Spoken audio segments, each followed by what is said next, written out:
Welcome to the RIcecast. I'm your host, Dan Pigsley, and as always, I am sitting across from our pastor, Willie Rice. Pastor, how are you today? I'm cold. It's cold here in Florida, It man. is, Yeah. and it's going to get worse. Have you seen the weather reports? You know, I've been looking at them. I don't know that today I've seen it. I'm actually headed up north in a few days, and it's really, really cold, like as cold as maybe I've ever been in. So it's cold here in Florida. You know, it feels pretty chilly. I listen to two people with weather. You know, Dennis Phillips, who's kind of been out of commission a little sick right now, but he's feeling better. Oh, has he been? Yeah. I didn't know that. You know, just social media. Even the weatherman Even goes the out. weatherman. Oh, But then you man. have Jake Kuhnfair here on Jake staff. Kuhnfair, well known here among our Calvary staff. He's kind of that's kind of his hobby, right? It is, yeah. He's in our communications department, does a lot of the videos, but his hobby is meteorology. He loves it. So I just had lunch with him. He said there's another Arctic front coming. Wow. Well, if Jake says it's coming, I'm ready. get your coat out. Yeah, right. And then, you know, hard weekend for Bucks fans. You know, it was cold, but still. It didn't turn out well. Just a couple, when you have a close game, I think I saw this was like the fourth or fifth game this year they lost on the last play. Yeah. Of course, it ended with a field goal right at the last second. And that's, I think, 4 or 5 this year, which is kind of an unusual number. But it usually tells you got problems with defense and protecting a lead or something like that to lose that many on the last play. And we do. We have problems. But they played, well enough to win at times. But when you have a close game, it's going to come down to just 3 or 4 plays sometimes, and we didn't make those plays. Nope. We fumbled when we made the turnover. They didn't. We couldn't get them off the field. They never punted one time. Yep. You're not going to win many games when the other team has never punted one time. Not many games. We stopped them a couple of times on 4th down, but they just, there were no 3 and outs in the game. Right. There were no, we are shutting them down. They just moved down the field. And even right there at the end, the game was tied, but you just had this feeling like, oh, my goodness. Didn't feel right. They're going to come right down the field. And I think that first one, they had like a 3rd and 8. And I thought, okay, this is your moment. Yep. And, of course, they got a 20-yard gain or something. Yeah. And I thought, well, it's pretty much over now. Well, and that Jalen Daniels, he's fun to watch, Jalen Daniels is a good quarterback. He played for LSU and whipped Florida pretty good when he was there. Yep. Most people did. He's really good. A lot of people did back then. A little better this year. But Jaden is very good. He's the kind that can take off running, but he's very accurate with his passes. Yep. And seems he's a rookie.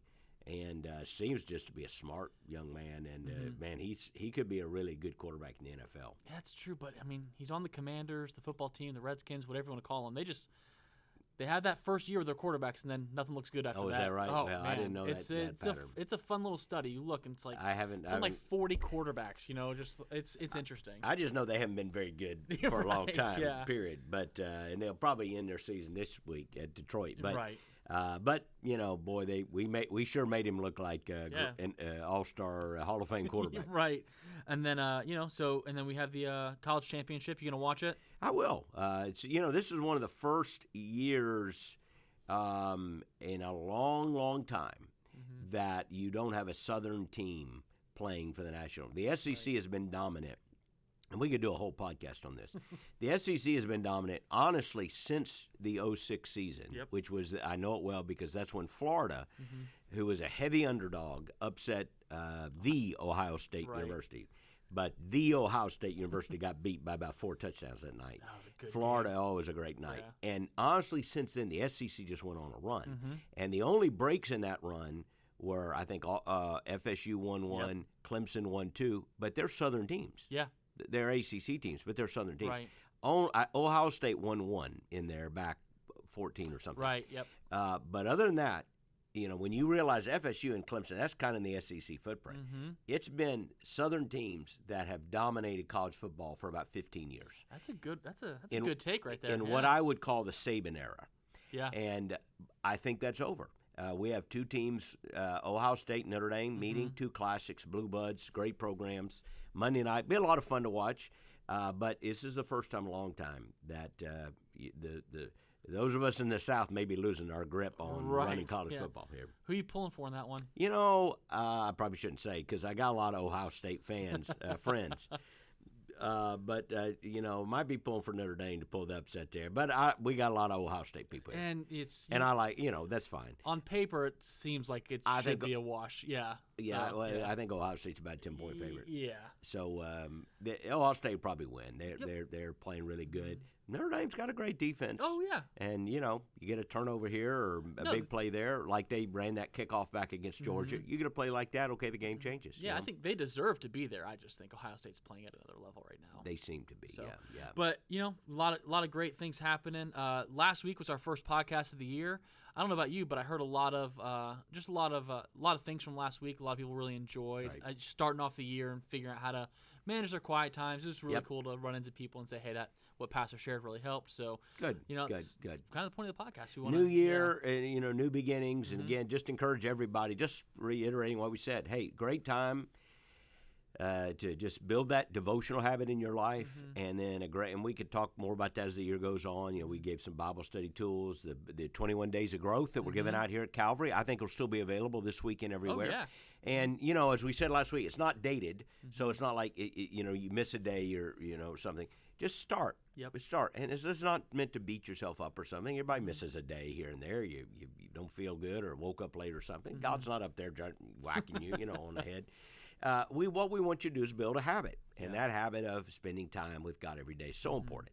So 21 days of growth, it was great to talk about it last week, but we'll have those ready this week, and still opportunities to get connected in a group. So a lot of people, a lot of energy around here last weekend, and a lot of people excited about the new year. Even last week, last Wednesday night, we had a great event across all of our campuses with the night of prayer and worship, and it was just, I know it's seminal. I was there, obviously. Yep. We have a great time. It's a smaller crowd for those nights, but it's just intimate and just spending time with the congregation in prayer. How was it here at Clearwater? Yeah, it was fantastic, and I've heard good reports everywhere, but here at the Clearwater campus, it was a night of prayer and worship, and it was really meaningful. And honestly, if you're not coming, you're missing out on those. Those are, if you just wonder what it's like, you need to come, and we need to do more of those as a church. We're talking about that, by the way, having more regular rhythms of nights when the focus is on prayer and praying for people.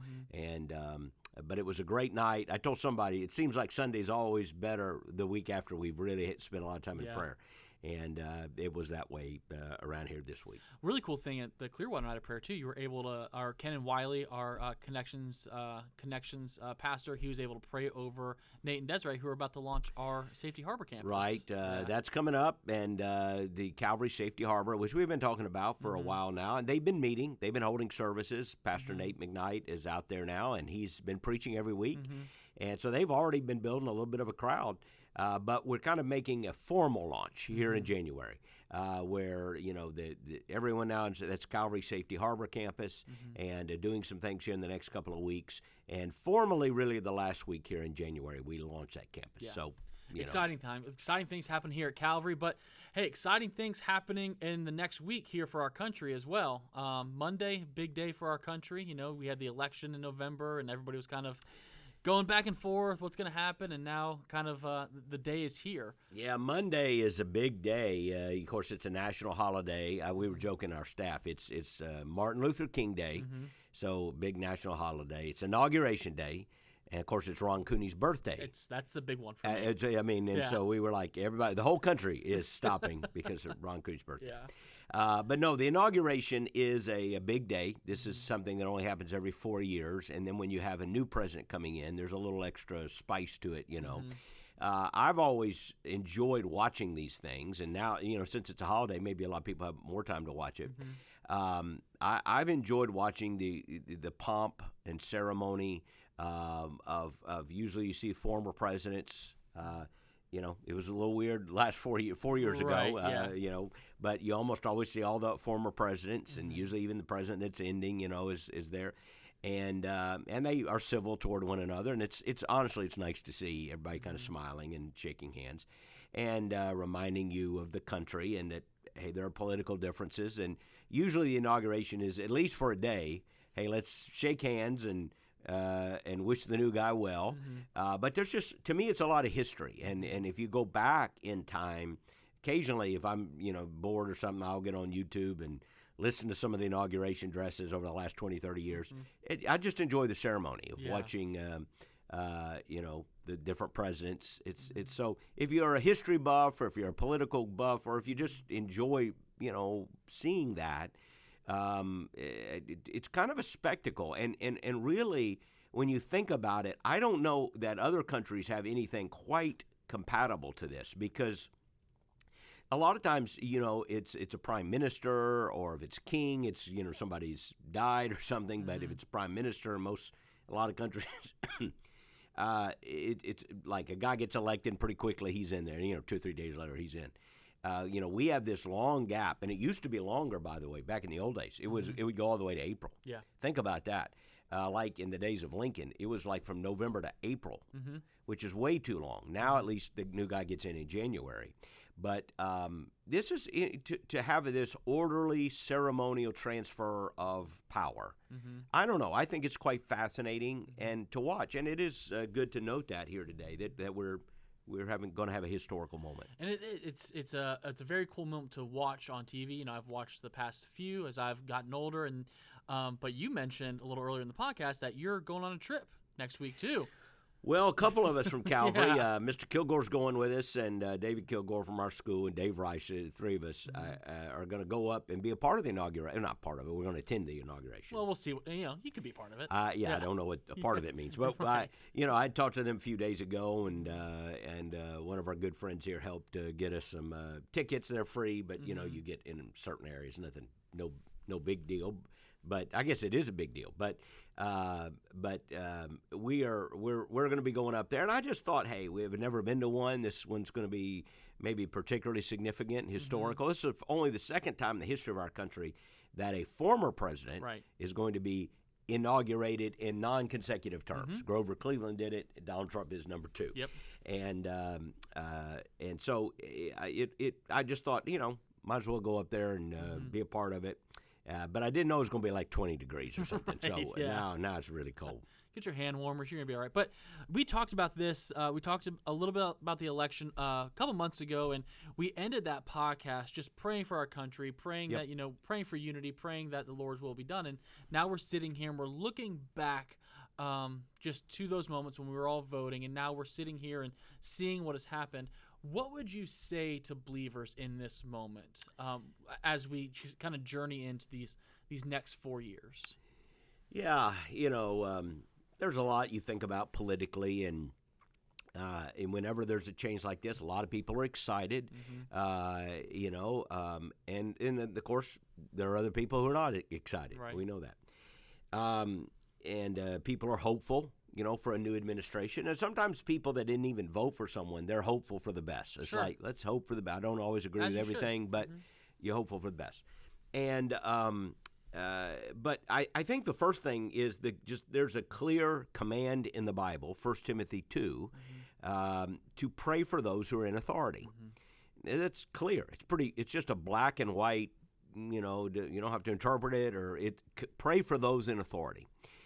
And, as somebody once said, it's like when you're on an airplane, you're rooting for the pilot, right? Yeah. Everybody's rooting for the pilot. Yeah. Because you realize, hey, we all want him to do well. Right.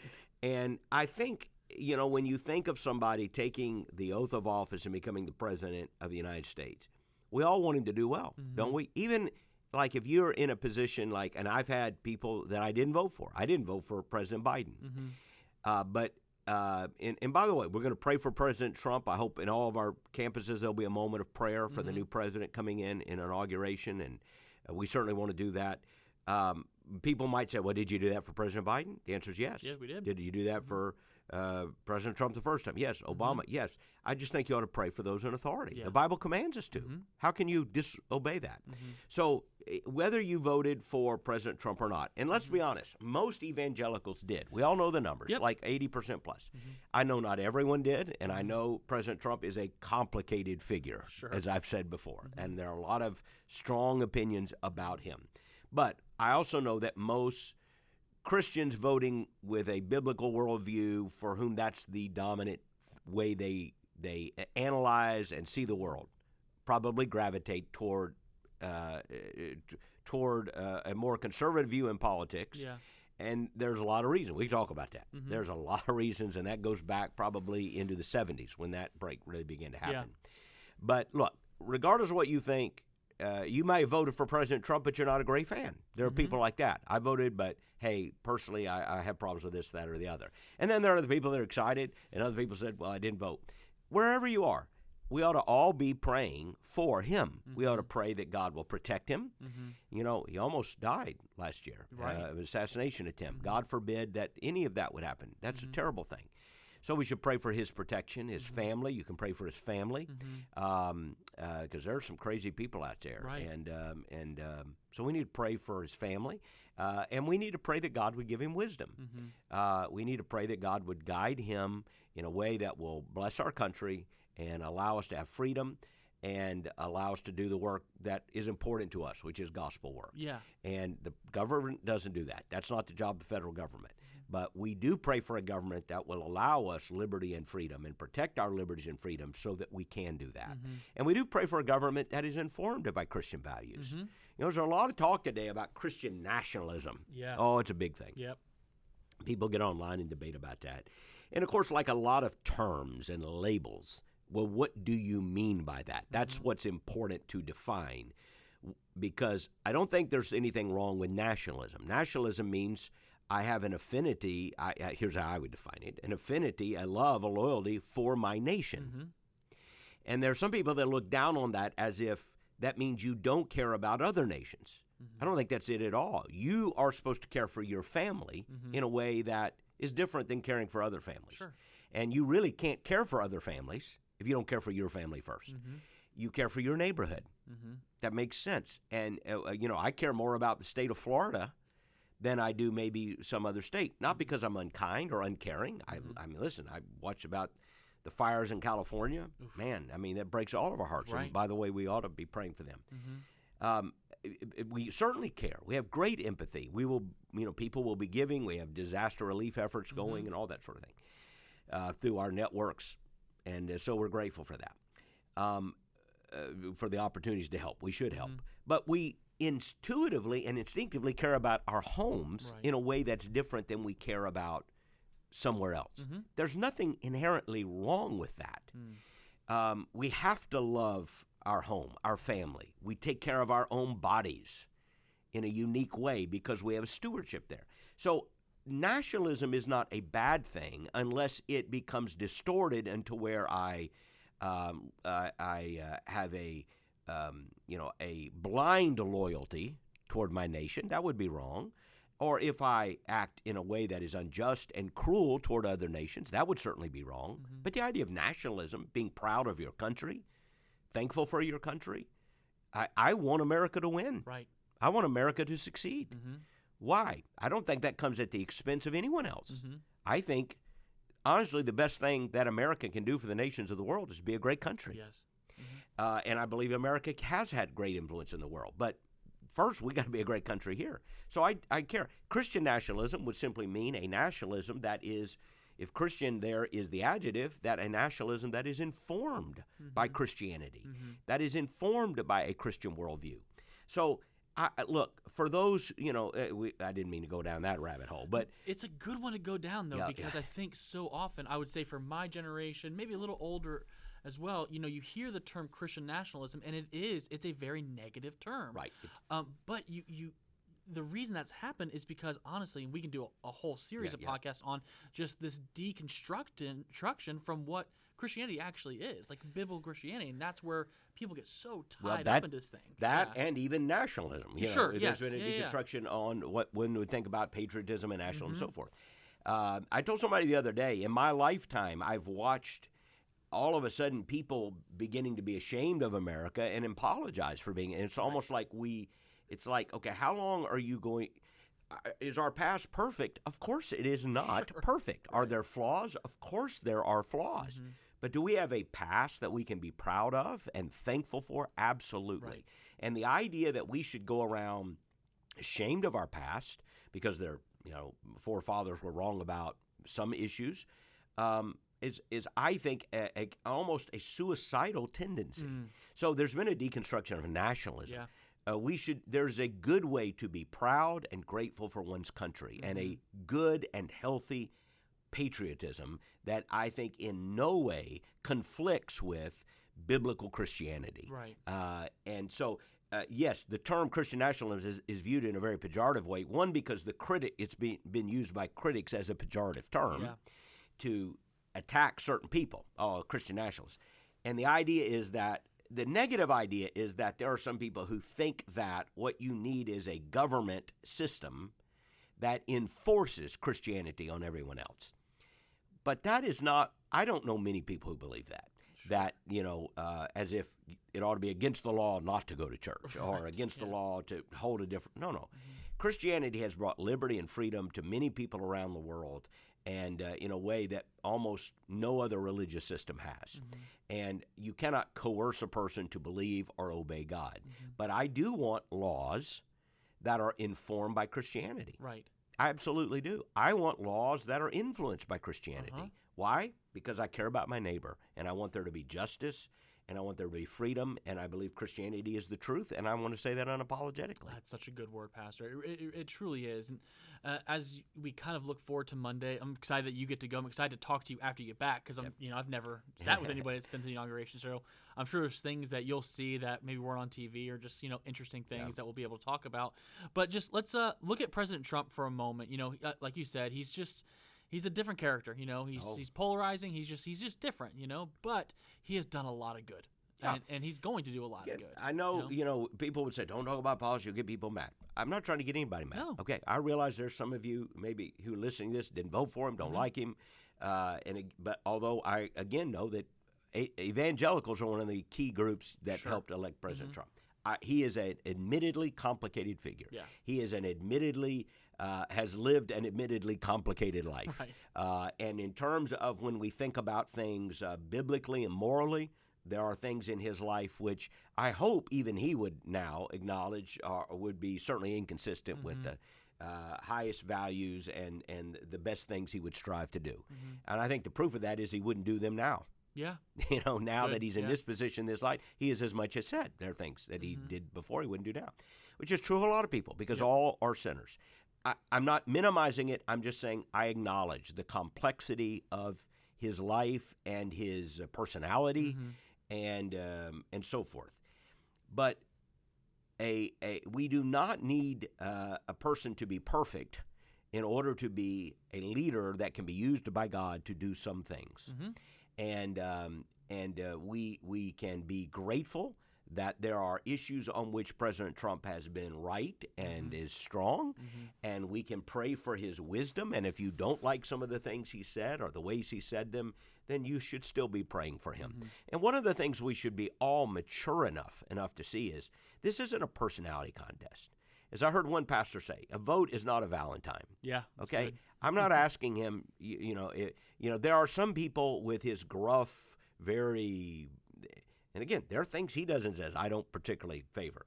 But there are some people who look at his gruff, very direct demeanor and find it offensive.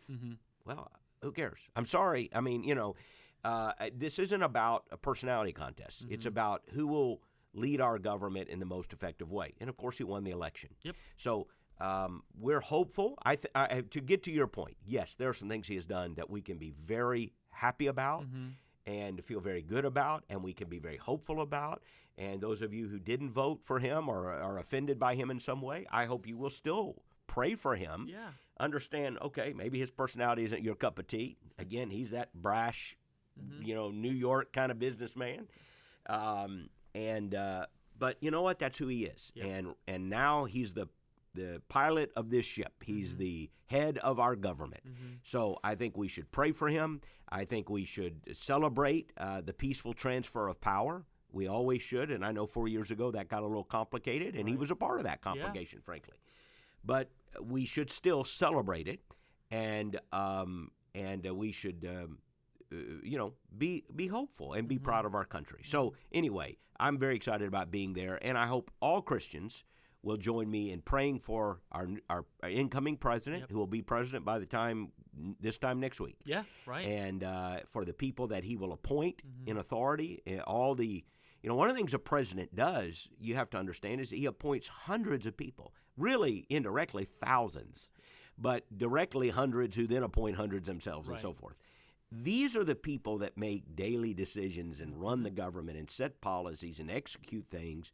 A president can say something, but he's got to have people around him pushing this agenda forward. So we need to pray for those people and be thankful for their willingness to serve, because all of us can see what they have to go through.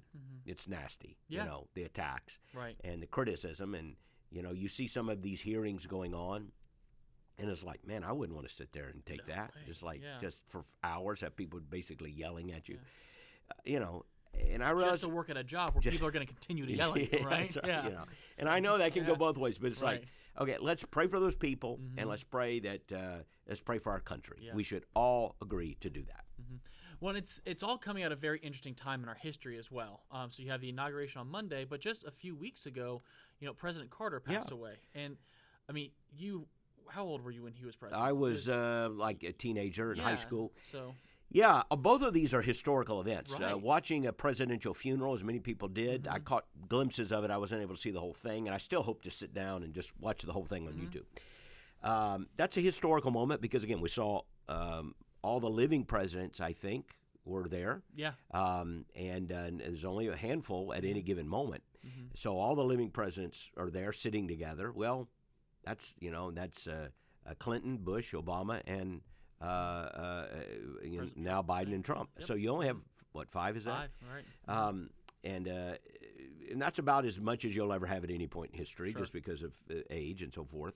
But to see them interacting, it's always kind of interesting. And to see, the vice presidents there. And then to hear people eulogize President Carter's life. So we saw history there, and then now we're seeing history in the inauguration.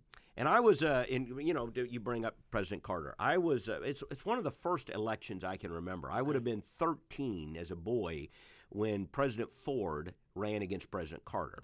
So I was 13. And, I didn't know much, really. You didn't always have this love of politics and history? No. Not at 13? But I remember being aware of it. I remember we were called to give speeches in a school for one candidate or the other. And I favored President Carter. I had no idea what a Republican, a Democrat was. My family would have been Southern Democrats, and back in the day, many Southern were. But what jumped out at us was President Carter was from the South, which we didn't have. We never had a Southern president. He's from Georgia, and he was a born-again Southern Baptist. That was he used that phrase in a way that very few politicians have ever used it.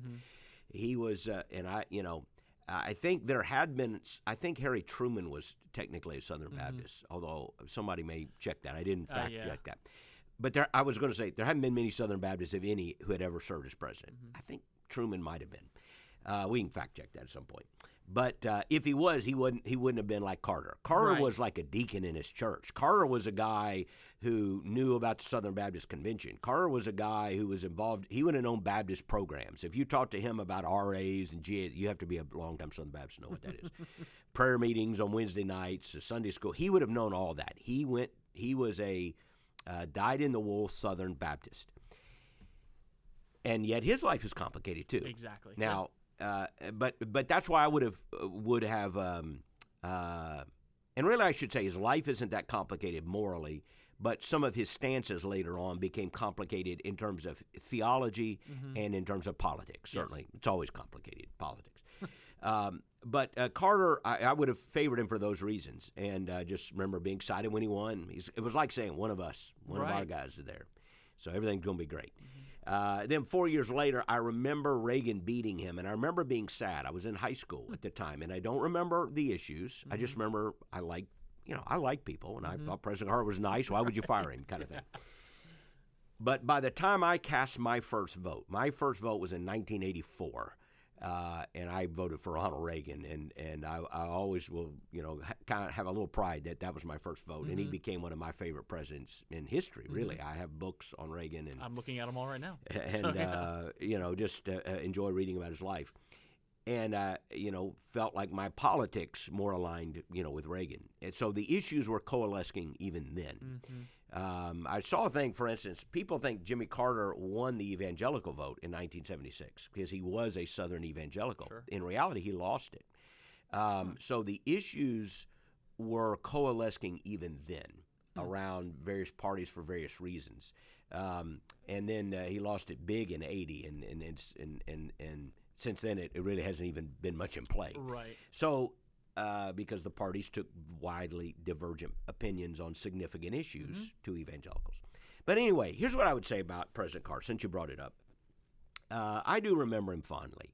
And I think you've heard a lot of people eulogize the life that he lived, the high standards of personal character, that he embodied.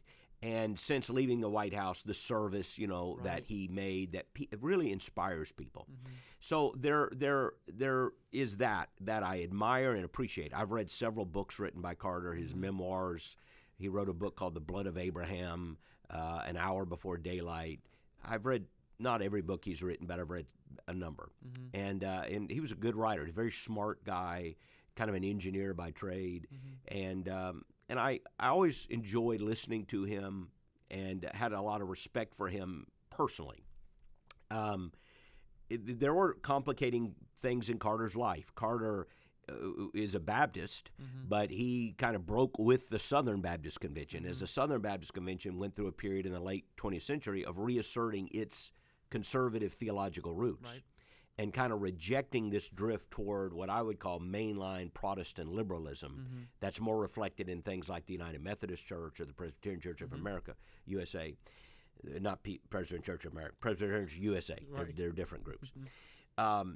Southern Baptists kind of went to the right while others were veering to the left. And Jimmy Carter didn't like that, and he eventually left that and became a part of a Baptist church, but I don't believe it's a Southern Baptist church. He disagreed on things like gay marriage, things like abortion, and other issues that were important to evangelicals. I think even in office, he was a supporter of Roe v. Wade, I believe. Yeah, I don't remember a lot of positions that he had then, but I think he would not have opposed it. Sure. He would, and there was no candidate, even the Republican Party, here's what most people don't know, didn't oppose it until Reagan came along. Gotcha. Reagan was the first one that made that a kind of political issue. And so Carter, there are things politically that a lot of evangelicals would today, break with, and understandably so. But at the same time, we can thank him for his service to the country. Right. We admire his personal life. There were things he did as a president that we do admire. Things like the Camp David Peace Accords. He worked very, very hard. He knew a lot about the Middle East, more than most presidents. He studied it, and part of that was his Baptist Bible upbringing. He wrote a book on it called The Blood of Abraham, and it's dated now. But I went back and read it about a year or so ago because it was interesting. He kind of gives you the history of all those countries in the Middle East. If you want to know why Libya is on this side, and Lebanon is this, and he kind of broke that down. It was interesting to hear him read. Or to read it and hear him talk about it. So we admire many things that he did, and I think there is a time for civility. There's a time for political debate, but there's also a time for social civility. And when a person passes away, we should honor them in an appropriate way. You don't have to agree with everything they believed, but you should say thank you for your service to the country. You should show respect for the family. And certainly President Carter is worthy of that. And I was glad he received it. I was glad to hear, I must say I held my breath because I didn't know, President Trump is a different kind of guy. Right. I wondered what he would say. I was glad that he said a very kind and gracious statement. He did, and it was nice to see, like, him and Obama, they've both said just egregious things about each other, but they're sitting there laughing, and, it was a time where they weren't there as political opponents. They were there to honor a man that they both respected, that we all should. And I'm one who likes those moments because it doesn't mean I think that Donald Trump and Barack Obama, President Obama, I think have in any way lessened their convictions, or if they gave a speech about the other tomorrow, it would be pretty sharp. Right. But when you see them sitting and kind of laughing and being civil, I think that sends a message to the country. That's a good message, which is, look, we have these deep differences, but we should still listen to one another. We should talk with one another. We should respect one another. And these people, and you see them on both sides, but I've seen a lot of them on the left particularly, who are like, hey, if you voted for this, I'm not even going to have dinner with you. I'm not even going to. I just think that is so toxic. It is so unhealthy. and we should rise above that. Yeah. Which means when it's your turn to rise above it, rise above it. Right. So I prayed for President Biden 4 years ago.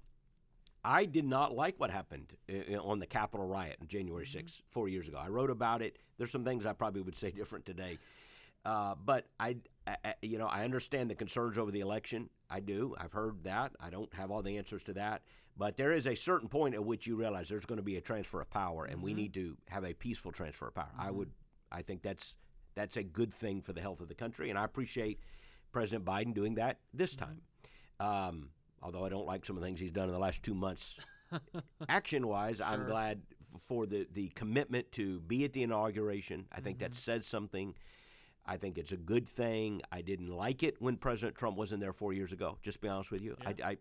I didn't like that. I didn't think that was good and healthy for the country. So I am glad that there is some. I don't like it when congressmen say, various parties, I'm not going to that guy's inauguration. I don't like that. I think, look, this is about the country. It's about the Constitution. Show up. Sit there. How hard is it? Sit there. It's cold, I know. But listen to a speech. You don't have to agree, but show respect. Pray for the president, and then go have your debates on policy and so forth. Right. So, well, I think that's where we are. Yeah, and you say it's healthy for the country. I think it's healthy for the whole world to see, America's on this pedestal against the whole world. I mean, because most countries don't see that. They don't see it, right? They don't see that. And so to see everybody debating for months and months and months, and then now they're all sitting next to each other and they're civil. Let's shake hands. Picture. You're the president. You lead. I'm praying for your success. Right. And we'll debate issues, and there will be, believe me, it'll be here before you know it in another election. But at least, and I think the thing I would say as a pastor to our church members, to Christians listening to this is, it's a biblical command to pray for those in authority. Yep. And I would say that whether the guy coming in was the guy I wanted or not, we should do it. And we should pray for God to use him, to give him wisdom. And so all of us over the next few days should pause and give thanks for President Trump and pray for him and pray for his success. And if you can't do that, you don't just have being a good American problem. You have a problem. You have a Christianity problem. You have a Jesus problem if you can't pray for the president. That's good. Well, Pastor, I appreciate it. I'm excited that you get to go on this trip. Should be a lot of fun. I know something you're I'll try to get a cameo appearance, maybe run across the screen or something. Please don't. No. Yeah, that wouldn't. I don't know who I'd sit across from next week. That would not go well. That would go. We're going to behave. We're not going for any riots, I can assure you. I'll stay away from all of that. Hopefully there won't be any. But maybe we can sit down if I've thawed out by then. Well, I'm a Florida kid. You read about it 20 degrees. I'm like, I need some tips. Maybe we could get the listeners to send in some how to stay warm outside tips. I mean, layers. I know that. Layers. Hand warmers. Hand warmers. Yeah. I don't know if there's any. If like you people from Maine, Nova Scotia, we have all the Canadians in. If you have any tips, send them to Dan. He'll pass them along. I will. Okay, I'll pass them right along. So, but great day. Excited for this weekend. Excited for Calvary as we continue in our James series. Pastor, we're praying for you, praying for our next president, and can't wait to hear from you next week and talk to you guys all later. All right. Have See a good you one. all. Bye.